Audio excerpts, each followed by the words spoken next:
Listen, it's great having her on. We had her on a lot as the lieutenant governor back in the day. It's great having her on as the governor. You know, well, Kathy Hochul joins us live and in living color right here on the radio. Good morning. Good morning. I miss you guys. I miss you too. What's going on with you? How you been? All right? Everything okay? I'm doing great. I spend an enormous amount of time on Long Island, so I know you have. I am everywhere because it's really an important part of our state, but I appreciate all you do to cover the breaking and important news that Long Islanders need to know about, so yes. Thank you. Well, listen, it's what we do. It's what we sign up for. I'll tell you that much, Governor. And we try and do it as best as anyone. Now, of course, you signed up for the job, and your job entails tough events, including what happened Monday night. I know there was a vigil taking place last night, as horrific as you could possibly get in our beloved city. And it's something you don't even want to think about what could happen, but it did happen. And after everything unveiled, there's nothing worse. There's really nothing worse. Give me a sense of the feel last night where you were. Go ahead. Let's hear. Well, there's just a shockwave that has rippled through our city. It shatters that sense of security that people have when they're working in downtown office buildings or walking on the streets of Manhattan. And, it's hard to get that back. And what I'm so deeply disturbed by is that, we have the toughest gun laws in America. We have just about the lowest homicide by gun rate in America because of our laws. But someone can come from another state where they don't care. They don't have rules in place. They let anyone, even with a mental health problem, have access to assault weapons, and they can come all the way to our state and violate our sanctity and our security. That, to me, is a cause of anger, but last night the emotion was more grief as we saw so many people come together and support the NYPD and the fallen officer and the other victims. And it was a prayer vigil. We had so many faiths represented to allow people to, think about, their own religion and how it's a place of comfort for them at this time, and make sure people would turn to their faith. And I think about that because I spoke to the young widow, Bangladeshi widow of the fallen officer, and I asked her what we can do. And she said to me, just pray for us. So I delivered that message to everyone last night that they were doing what she had asked for, which was to keep the family in their prayers. Yeah, that's all you can do, really. And I've stated this, Governor, over the last couple of days since the incident, having worked in that great city for so many years, practically living in the city with jobs. Back in the day, there was always cops on every corner, 5, 6 deep in that section. You go into the buildings, and I used to frequent those types of buildings all the time. You'd find 4 deep police officers. And we know the NYPD's down about 10,000 cops. Boy, I'll tell you, we need more enforcement. I would love to see more security involved with and listen, the NYPD, in my opinion, is the best police force in the world.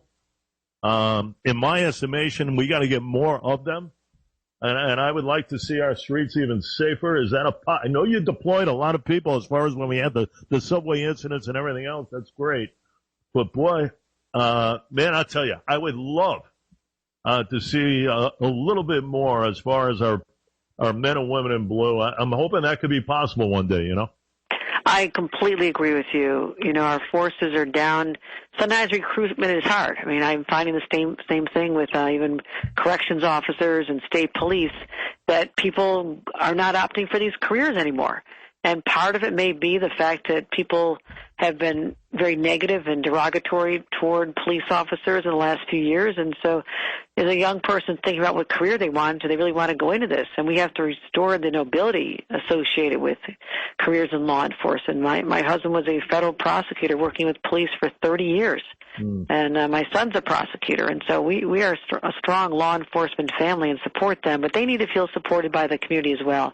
But I agree with you. We need to increase the ranks of NYPD. They are the best, without a doubt, and they need to have more reinforcements, which is why when it came to a spike in subway crimes last year, I took state money, which is unprecedented, to cover the overtime costs of NYPD on all the overnight trains. So people going into their jobs, working as late night healthcare workers at a hospital or having to go work in hospitality at a hotel or a bar, they could feel secure as well. So that has helped drive down our subway crime numbers to record lows or historic lows in the last few years.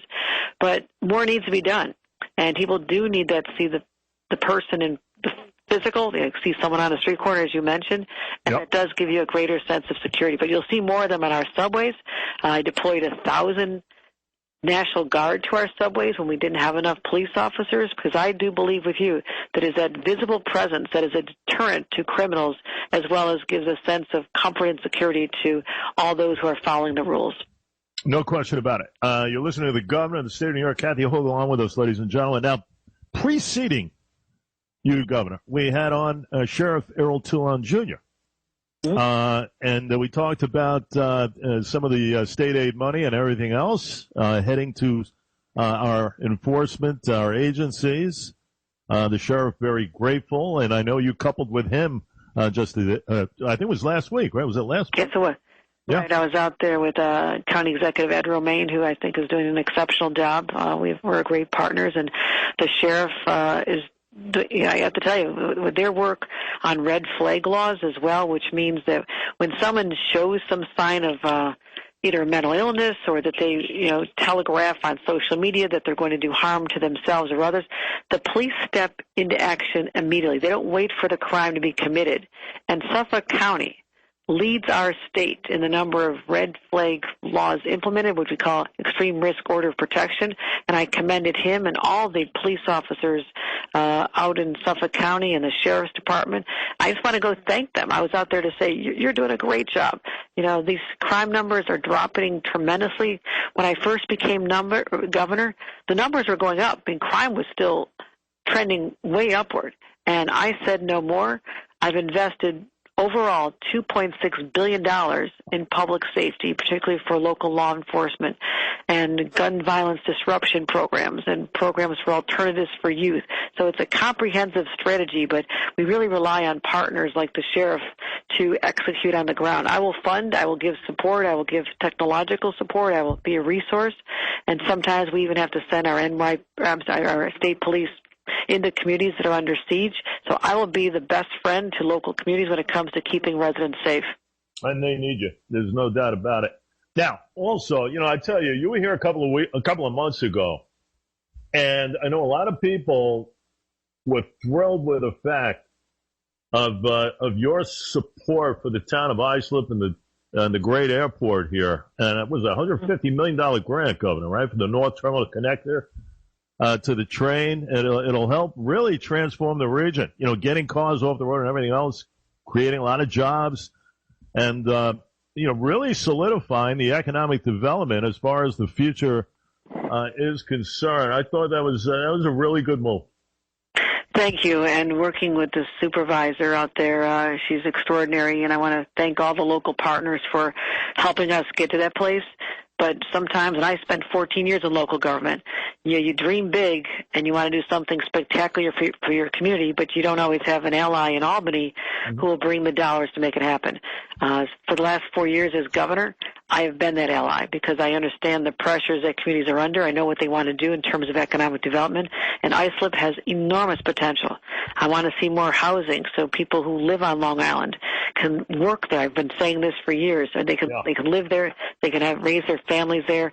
And you know what's sad is that everybody loves Long Island if you live there. I mean, it's the assets, the beauty, the charm, the small towns, the farmers markets, the downtown. It's extraordinary. It is such a special place. But when you raise your children there and they get older and they want to start their own families and they have to leave Long Island because there's not enough housing, that to me is a tragedy. So we have to be smart in where we do it, and I'm very supportive of local governments to get this done, but also the economic development potential and reinvesting in the Long Island Railroad, which really is the lifeblood of Long Island, to be able to be so far out geographically, but to be in a job in Midtown, if that's where you work, in an hour or just a little bit higher. That is something that no other part of the country can boast, and it's part of what makes our region so special. No question about it. You talk about affordable housing. I think it's key, without question. I do think it's also key we get it in the right spot. That'll be a major component. But the other thing is, my biggest concern, Governor, right now is the exodus of those who just can't afford to live in the state. They're going elsewhere around the country. That's absolutely documented. And I would love to see more affordability here in New York and our beloved Long Island region as well. I'm hoping that could be achieved. I know a lot of people are struggling these days, especially when it comes to housing. Hopefully that can be. Struggling. Absolutely. And here's what I did in my budget this year, leaning hard into the affordability issue. You know, when my parents started out, they lived in a trailer park. You know, we were raised having to buy clothes at, you know, used clothing stores, and, you know, my parents tried to spread kind of meager meals for 8 of us. I know what it's like, and I see too many families today who feel that the American dream is so far out of reach for them. They work hard, they got an education, or they got a trade, and they want to, you know, do exactly what their families and grandparents were able to do, and they can't achieve it, no fault of their own. And the main reason is we have not kept up with the demand for housing over decades. You know, people move there and then they shut the doors to anyone else. They don't want to see development. And smart development in the right places, as you mentioned, particularly around our terminal, our train stations, that makes all the sense in the world. We have wonderful examples of that, like Ronkonkoma. That's an amazing place to live and work. But you said they're going to other states. Let me tell you the 5 states that New Yorkers are going to. They go to Florida or Texas. Understand, weather's better, maybe Texas. But the other 3 states are Connecticut, New Jersey, and Pennsylvania. The weather's the same, the taxes are the same, and the difference is they can buy housing cheaper because there was more supply. So that's the ambition that we lacked. That's what I'm trying to make up for now, and engaging the local supervisors has been so important, and giving them the money. I have $750 million on the table for communities who will agree to be pro-housing communities, meet growth targets, and they're not very high. It's just 1% a year. It's not that high. But you keep building housing. I'll give you the money to rebuild your downtowns. I'll give you the money for sewers, which is really important, and continue these investments, because this is the answer to the big question of affordability, is building more housing that is people's most expensive bill at the end of the month, whether it's your mortgage or your rent. And if we can reduce that, as well as the $5,000 I'm putting back in family pockets with the lowest middle-class tax rate cut in years, 70 years. We're cutting taxes for 80% of Long Island families. We have a $400 refund, inflation refund. About 1.3 million Long Island residents will get that. We're tripling the child tax credit. 215,000 Long Island families will receive that. So what I'm saying overall is families are going to start seeing relief in their pockets because they have a governor who's struggled like they have, who understands the power of government to help lift people up, and I'll keep doing my part in supporting our communities and our families. I got 2 quick ones for you. And, you know, I'll tell you, people know I'm not a fan of the MTA. How hard was it for you to go along with the congestion pricing? I have not been a fan of the way the MTA has conducted its business. I got to be honest with you. No matter how much money is allotted to them, Governor, they seem to screw it up. They got to do a better job. You would agree with me on that? Well, I will agree that it gets frustrating at times, no doubt about it, okay? But because of congestion pricing, we have $1.8 billion coming to Long Island to make improvements on the Long Island Railroad. I mean, this is our whole system is 100 years old, and you have to make the investments and the improvements and new signals and new tracks and new cars, and you don't do that without having money to do that. No one wants to raise the fares, I mean, just minor amounts, but not dramatically. This is a way that we can encourage more ridership, and we have. Ridership is way up. Customer satisfaction on the Long Island Railroad is trending at record levels of satisfaction, which I track all the time. I want to make sure our customers are happy because they're paying for a service. And that's how I view my job as governor. It's like running a business, and we provide a service to people. So improvements are happening. Every once in a while we get a little derailed here, I should say, sidetracked. We had some problems yesterday because of power outages, but that was because of the extreme heat that put too much pressure on our grid. So I understand what you're saying. I know a lot of people are not fans of congestion pricing, but I've had plenty of Long Island residents tell me they're happy because they can get into Midtown so much faster.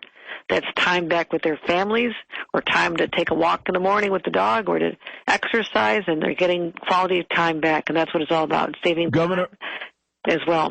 Yep, no doubt. I'll leave you with this. You and I are in agreement. We'd like to see more police, NYPD. There's a guy who's running for mayor that wants to kind of cut that a little bit, in Mr. Memdani. Now, I know you're running for re-election next year. We got a big mayoral race this year. Based on that component, would you endorse Zohar Memdani at this point?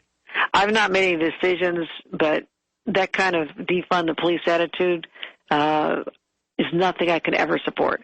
And whether people have changed that position, I need to know. I want to see a plan for making our city and the region safer, and that has to be involving NYPD and increasing the ranks, not defunding them or decreasing the numbers. So I'm willing to hear a plan, but that's important. That's on the candidate to persuade me that public safety is a top priority, as it is for me. Governor, I was told we're going to have you on often. I look forward to that. I look forward to the next time. All right. Take care now. Bye-bye. Appreciate it. That's Kathy Hochul, ladies and gentlemen, the governor of the state of New York. There you go. And Shane.